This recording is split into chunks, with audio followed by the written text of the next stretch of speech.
ازيكم عاملين ايه؟ يا رب تكونوا بخير. النهارده هنعمل طبيخ اللوبيا العسل اللي انتوا شايفينه ده بطريقه سهله وبسيطه، وهيطلع معاكي زي العسل. لو ما كنتيش بتعملي الطبيخ بالطريقه دي لا يبقى فاتك كتير قوي. وعملنا تتبيله للبط جوه الفيديو معانا، مطلعه اللون الحلو ده، يعني تتبيله تافهه جدا سهله جدا. شايفين مخليه اللون بتاع البطايه ما شاء الله زي العسل. وعملنا اللوبيا مع حبه رز بالشعريه بطريقه سهله وبسيطه. بس ساعتها ما تنسينيش باللايك والشير، ويلا نبدأ فيها على طول ونشوف. مطلعين اللوبيا لونها احمر كده، مش مبيض الطبيخ بتاعها ولا حاجة، والحبة بحبتها وجميلة قوي. يلا نبدأ على طول عشان ايه ما نطولش عليكم. بطيت الحلوة دي معايا، غسلتها بالملح والليمون، اكتر حاجتين يعني بينضفوا ويشيلوا الزفارة الملح والليمون. وشطفتها زي الفل كده عشان هناخدها ونسلقها. معايا ربع كيلو من اللوبيا اللي هي الحبة السوداء.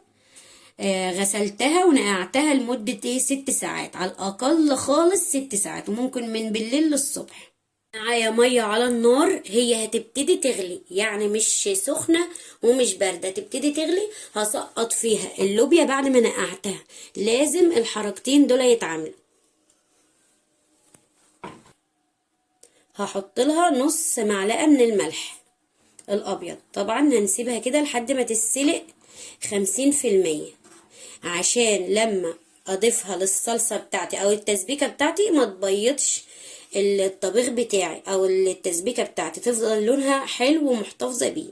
وطبعا تكون اللوبيا معايا ناعمة ومستوية كويس. يعني بشوف ناس كتير بتنقعها وتسويها في الطبيخ على طول او في الصلصة بتاعتها على طول، لا غلط، لازم تسلقيها الاول.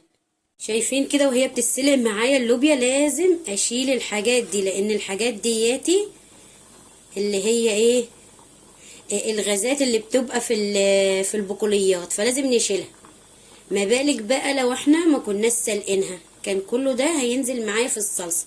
عشان كده بقول لكم الصلصه بتاعتكم او الطبيخ بتاعكم بيبقى لونه مبيض كده، ولونه فاتح فاتح ابيض، يعني مش احمر.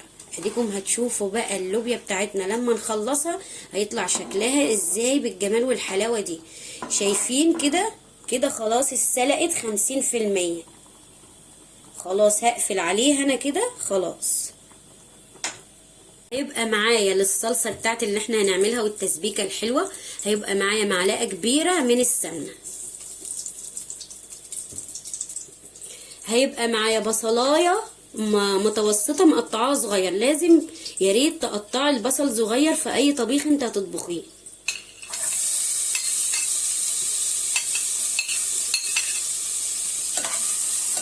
هنسيبها طبعا لحد ما تتبل معايا وتتحمص كده درجة حلوة كده، وتاخد اللون الاصفر كده. وهقول لكم لحد فين كده ونقفل عليها. لازم احمص كده البصلة بتاعتي الاول. شايفين هي مش محمرة ولا حاجة، لا هي لونها شفاف. شايفين انا لو قربت للكاميرا بس عشان طبعا التصوير والكاميرا بتاعتي هي اللي ظالمة الحاجة. شايفين هي ايه؟ لونها شفاف، بس هي واخدة اللون الاصفر، يعني مش محمرة زيادة ولا حاجة. لازم البصلة بتاعتك تتحمص كده كويس عشان تاخدي في الاخر يعني طعم حلو، وما تبقاش باينة اصلا في الاكل البصل. انا بستغرب كتير لما بلاقي ناس مقطعاها قطع كبيرة وكمان مش مسويينها كويس، بيسيبوا البصلة لونها ابيض وخلاص كده ويحطوا الطماطم عليها وخلاص. لا، البصل في الاكل بالطريقه دي بيبقى ريحته لسه في الاكل، يعني ريحته بتبقى واضحه في الاكل. معايا اكتر من نص كيلو طماطم. هنسيبهم كده لحد ما يتسبكوا معايا. طبعا البصلة اللي اخدت لون اهي زي ما انتوا شايفينها كده في الصلصة، لا هتتغير لونها. عشان كده بقول لكم ما ينفعش نسيب البصلة وهي بيضة وبعد كده نكمل الاكل بتاعنا بالطريقة دي، لا لازم نحمصها. هي دي التسبيكة بجد، يعني لأي طبيخ، لأي طبيخ هي دي التسبيكة. شايفين لون البصل؟ قلت لكم ان هو هيتغير ان هي اتحمصت معايا البصله وزي الفل، لونها مش واضح، هي اصلا مش باينه عشان احنا قلنا مقطعينها صغير. كمان احنا مسويينها كويس قوي، يعني مش سايبينها ان هي نيه، فريحه البصله هتفضل في ريحه اكلك. عشان كده في اكل ريحته مفحفحه ويجيب اخر المنطقه، وفي اكل زي ما انتوا عارفين بتشموه يبقى ريحته مش مقبوله. ده من البصله. يعني النصيحة دي لازم تعملوها في اي طبيخ، انكم تحمصوا البصلة كويس. هنزود الصلصة بتاعتنا الحلوة التسبيكة دي بالشوربة. هناخد طبعا من الشوربة بتاعت البطة بتاعتنا الكمية اللي احنا عايزينها لقوام الطبيخ بتاعنا. يعني عايزاه خفيف، عايزاه تقيل. انا طبعا بعمله متوسط، ولا هو خفيف ولا هو تقيل. هاخد كده معلقتين كده من التسبيكه بتاعتي الحلوه دي على جنب، هقول لكم في الاخر هعمل بيها ايه. معلقتين 3 بس كده مش اكتر، اهم 3 معالق بالظبط مفيش غيرهم. ضفت الشوربه وفيها طبعا المنكهات بتاعتنا اللي احنا حطيناها، فلفل اسود وكزبره والحبهان والثوم والبصل.